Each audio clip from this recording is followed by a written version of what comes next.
Hello, good morning all of you. तो जो हम लास्ट लेक्चर में बात कर रहे थे ओवरहैंग बीम की, ओवरहैंग ओवरहैंग बीम के लिए हम देख रहे थे किस तरीके से हम रिएक्शंस, शेयर फोर्स और बेंडिंग मूवमेंट के लिए आईएलडी ड्रॉ करते हैं। तो जो हमने ओवरहैंग बीम लिया था वो हमने लिया था एक इस तरीके का बीम लिया था जिसमें ए पॉइंट और बी पॉइंट पर सपोर्ट थे। सिंपली सपोर्टेड बीम था ए और बी पर। ये पॉइंट था ए, ये था बी। अब देखो, जो हमने ए बी ये जो बीम लिया था और इसमें इन पॉइंटों को नाम दिया था सी और डी। ए से बी तक की जो डिस्टेंस ली थी वो ली थी हमने एल।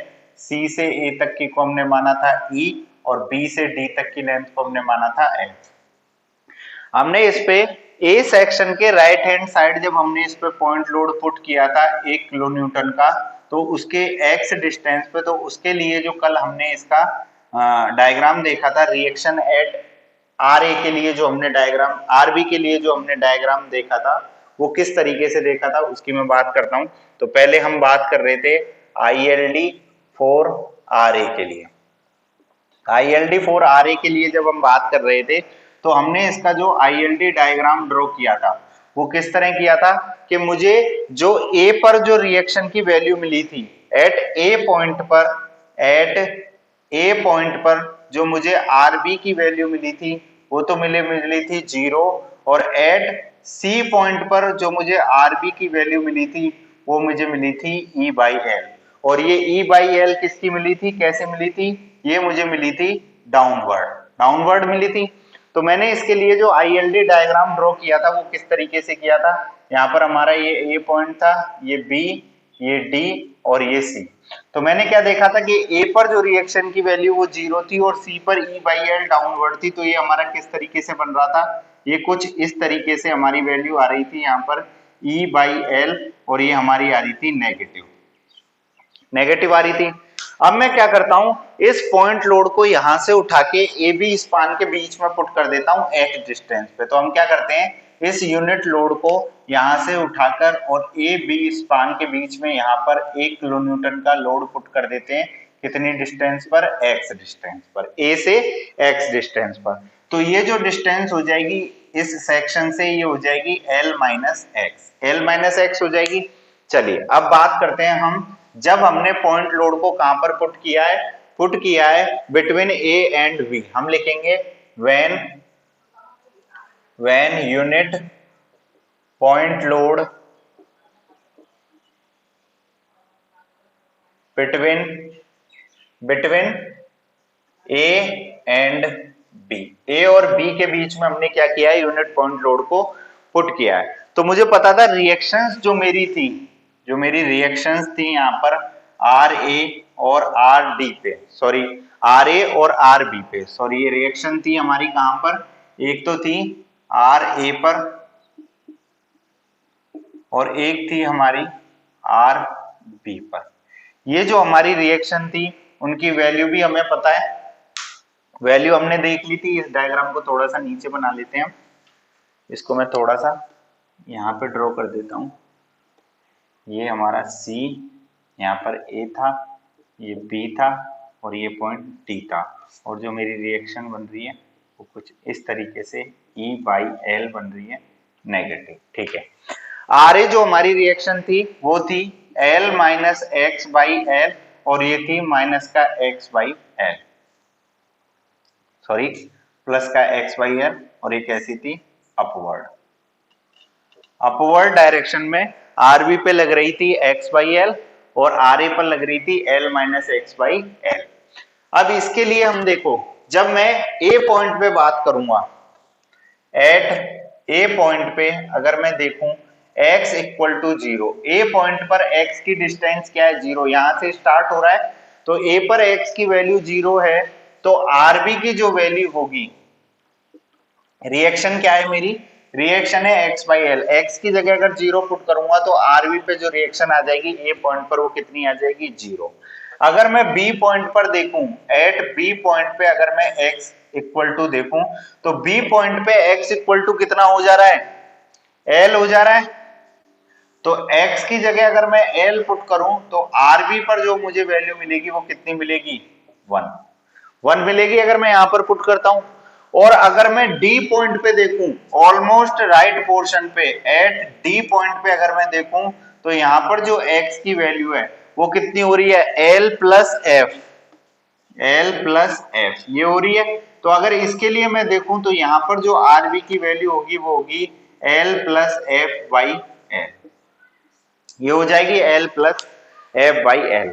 मतलब देखो A पर कितनी है मेरे पास, 0। जब मैं B पर पहुंचता हूं तो RB की वैल्यू हो जाती है 1। मतलब मैं यहां से इस तरह बढ़ रहा हूं तो B पर ये वैल्यू कितनी हो रही है, 1। और D पॉइंट तक आते आते ये वैल्यू कितनी हो रही है,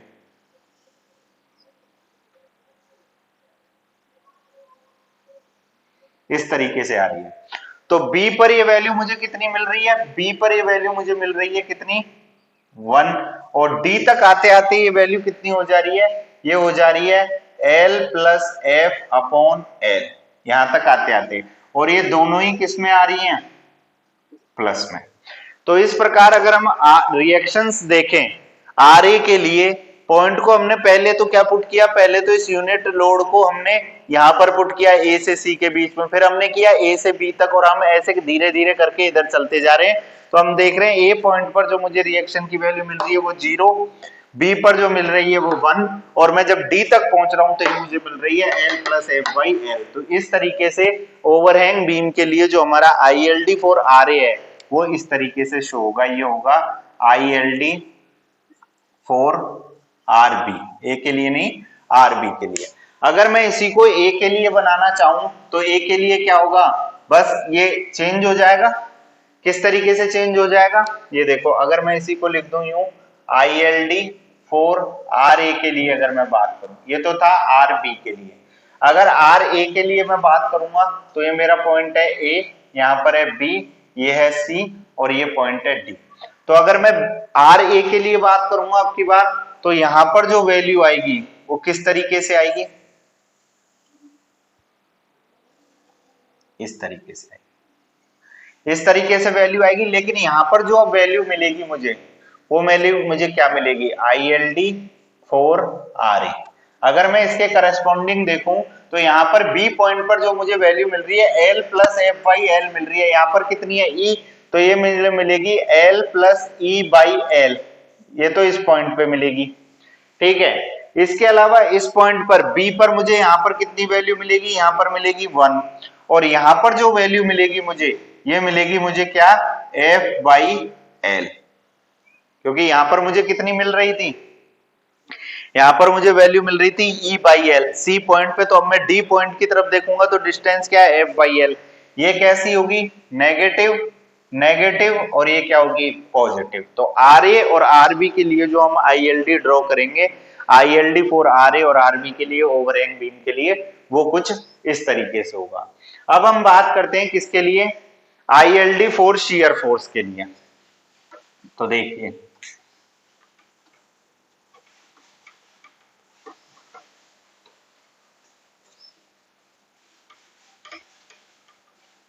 अब मैं बात करता हूं ओवरहैंग में,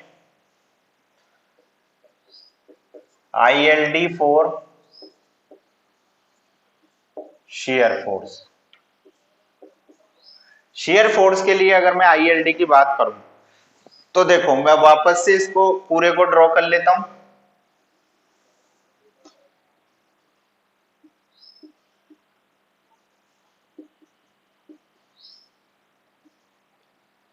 ये इस तरीके से हमारा वो था। मैंने एक क्या किया, एक बीच में पॉइंट ले लिया मैंने यहां पर एक पॉइंट, और इसको नाम दे दिया मैंने C डैश, C डैश नाम दे दिया।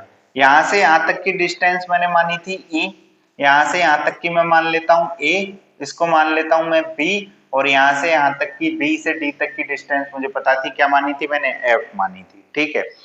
उसके अलावा ये जो टोटल डिस्टेंस है A से B तक की, ये डिस्टेंस कितनी है, L है।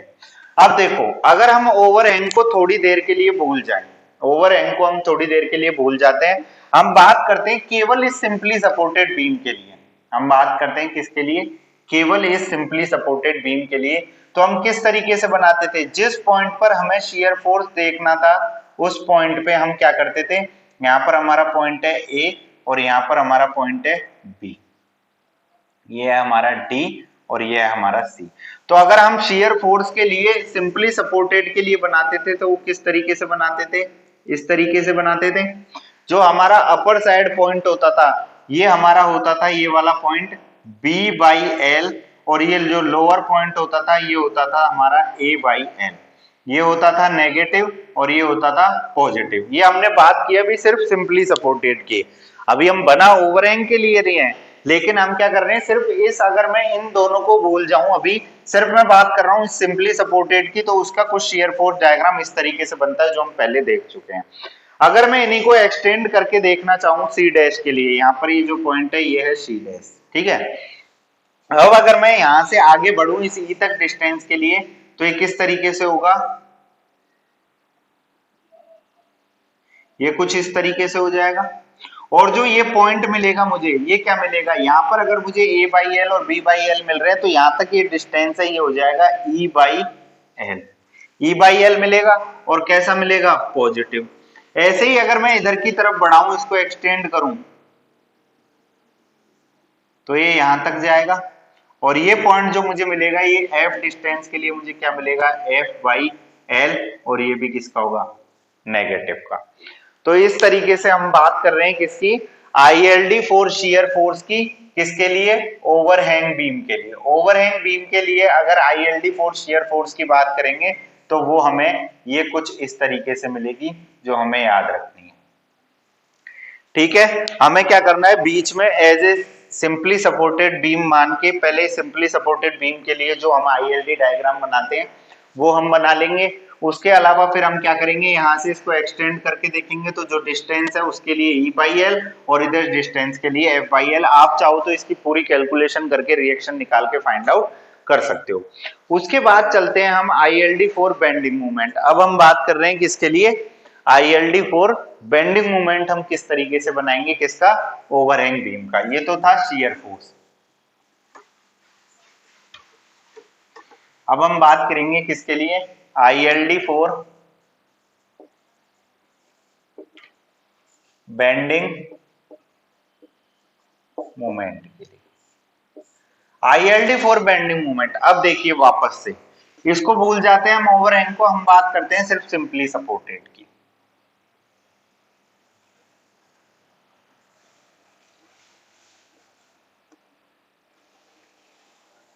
ये मैंने कोई लाइन खींच ली, ठीक है। अगर मेरा पॉइंट ए यहां पर है, बी पॉइंट मेरा यहां पर है, ठीक है, ये सी है और ये मेरा टी है। अगर मैं केवल सिंपली सपोर्टेड की बात करूं तो जो हमारा आईएलडी डायग्राम होता है वो कुछ इस तरीके का बनता है।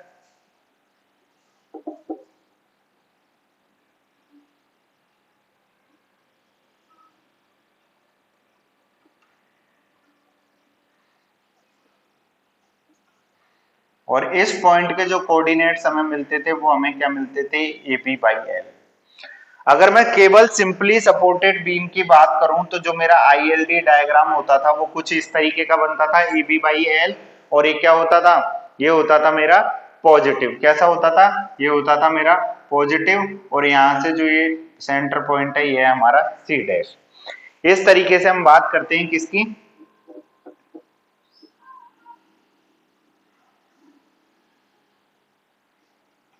पॉजिटिव। ये है हमारा केवल सिंपली सपोर्टेड बीम के लिए आईएलडी।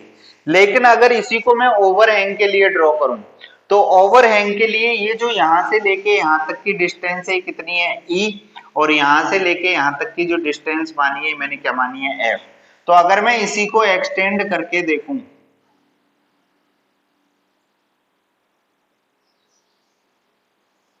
तो ये तो आ रहा है कुछ यहां तक, और मैं अगर इधर की तरफ इसको एक्सटेंड करूं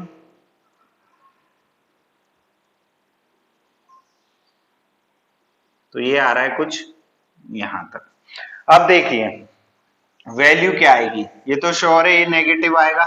वैल्यू क्या आएगी, वैल्यू क्या आएगी, देखिए यहां तक जो डिस्टेंस है वो आ रही है मेरी ए बी बाई एल। यहां से लेके यहां तक की डिस्टेंस है ये ए है, यहाँ से लेके यहाँ तक की ये बी है और ये जो ओवरऑल डिस्टेंस है ये क्या है, मेरी एल है। इस तरीके का ही तो था डायग्राम कुछ, ये मेरी ओवरऑल डिस्टेंस थी एल। अब मैं अगर इसकी बात करूं इस पॉइंट के कोऑर्डिनेट की, इस पॉइंट के कोऑर्डिनेट की बात करूं तो ये क्या है, ए बी बाई एल, एक ही तरफ चल रहे हैं तो ये क्या हो जाएगा, ये हो जाएगा ई बी बाई एल, ये पॉइंट हो जाएगा ई बी बाई एल। और अगर इस पॉइंट की बात करेंगे तो ये वाला पॉइंट क्या हो जाएगा हमारा, बी की डायरेक्शन में चल रहे हैं तो ए एफ बाई एल। तो हमें जो ये पॉइंट मिलेगा ये हम किसकी डायरेक्शन में चल रहे हैं, ए की डायरेक्शन में, तो ए चेंज होगा, क्या हो जाएगा, ए अब इस पॉइंट से कितना हो जाएगा ई, तो ये हो जाएगा ई बी बाई एल, और ये इस पॉइंट पे चल रहे हैं तो ये हो जाएगा हमारा ए एफ बाई एल। तो ये हो जाएगा हमारा I L D for bending moment, किसके लिए, ये हम बात कर रहे हैं ओवरहैंग बीम के लिए। तो हमने देखा हम शियर फोर्स ओवरहैंग बीम के लिए किस तरीके से बनाते हैं, रिएक्शंस की वैल्यू किस तरीके से फाइंड करते हैं, और हम किसी भी ओवरहैंग बीम के लिए आईएलडी फॉर बेंडिंग मोमेंट किस तरीके से ड्रॉ करते हैं। अब अगर हमें इसमें कोई भी पॉइंट लोड या यूडीएल दे दिया जाए तो हम उसके लिए क्या क्या फाइंड आउट कर सकते हैं, हम रिएक्शंस की वैल्यू फाइंड आउट कर सकते हैं आरए और आरबी के लिए, हम शियर फोर्स की वैल्यू फाइंड आउट कर सकते हैं, शियर फोर्स, हम बेंडिंग मोमेंट फाइंड आउट कर सकते हैं। तो ये तीनों चीजें हम क्या कर सकते हैं, फाइंड आउट कर सकते हैं, किसके लिए, किसी भी ओवरहैंग बीम के लिए। बाकी हम अपने नेक्स्ट लेक्चर में एक एग्जांपल के थ्रू समझेंगे कि हम एक ओवरहैंग का एग्जांपल लेके ये समझेंगे कि हम किस तरीके से उसमें पॉजिटिव और नेगेटिव शियर फोर्स निकालते हैं और बेंडिंग मोमेंट वगैरह की कैलकुलेशन किस तरीके से करते हैं। Thank you so much.